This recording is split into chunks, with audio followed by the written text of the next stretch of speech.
Bonjour, ici François Hébert. Pour ceux qui me connaissent déjà, bon retour. Et pour ceux qui ne me connaissent pas encore, je vous invite à visiter mon site web www.l'odyssée-formation-au-pluriel.com où vous allez vite découvrir que nous sommes la ressource numéro 1 en francophonie pour les traducteurs et traductrices qui veulent passer maître de leurs outils informatiques. Alors aujourd'hui, je veux vous parler d'un problème qui arrive souvent lorsqu'on travaille en équipe sur de très gros projets.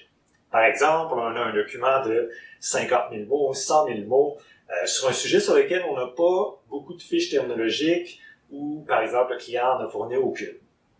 Donc, ce qui peut arriver, c'est que si on commence à travailler immédiatement sur le projet, tout le monde risque de faire un petit peu ses fiches au fur et à mesure et il pourrait avoir des problèmes d'harmonisation terminologique à la fin.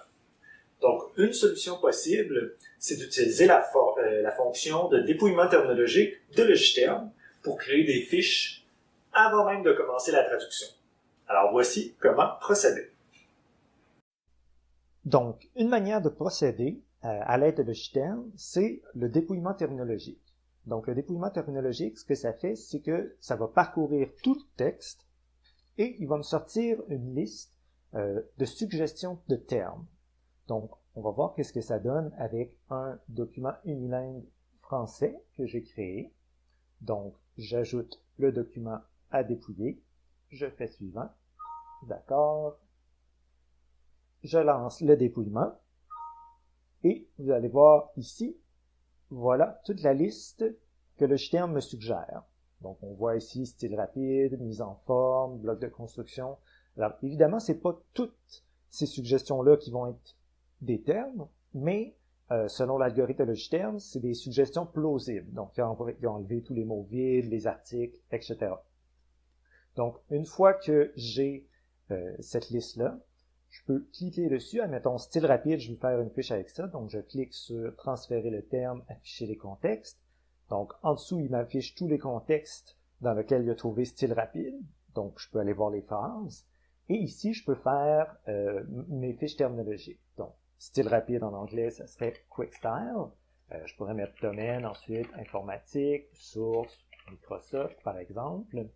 Ensuite, je voudrais faire une autre fiche. Par exemple, je veux faire une fiche avec mise en forme. Je clique dessus, j'appuie sur faire une fiche ici. Et je pourrais mettre, par exemple, ici, formatting. Même chose, je vais mettre domaine informatique et source Microsoft. Et je peux continuer comme ça en passant la liste au complet si je veux. Par exemple, si vous avez un document de 50 000 mots, évidemment, la liste risque d'être très longue. Donc, c'est sûr que quand le projet doit commencer très rapidement, une chose qui est importante à faire, même si on n'a pas toujours le temps, c'est de faire le plus de fiches possible au début.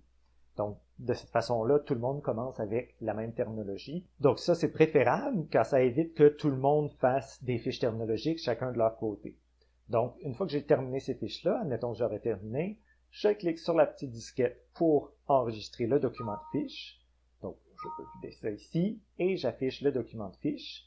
Et on voit ici ce que ça donne. Bon, dans Logiterm, le format de fiche par défaut, c'est le fichier Word comme ça. Donc, je peux immédiatement partager ce fichier Word-là, qui peut être ouvert par tout le monde, évidemment. Donc, c'est juste un fichier doc. Et j'ai toute ma terminologie. Et en partant de ça, il y a aussi moyen de transférer ce format-là soit en fichier texte ou en fichier Excel pour ensuite le convertir en format SDL multiterme, par exemple. Ce qui facilite le travail lorsque plusieurs personnes de l'équipe ont des logiciels différents. Pour ce faire, j'ai déjà fait une petite vidéo sur ça aussi, donc le lien va être dans la description.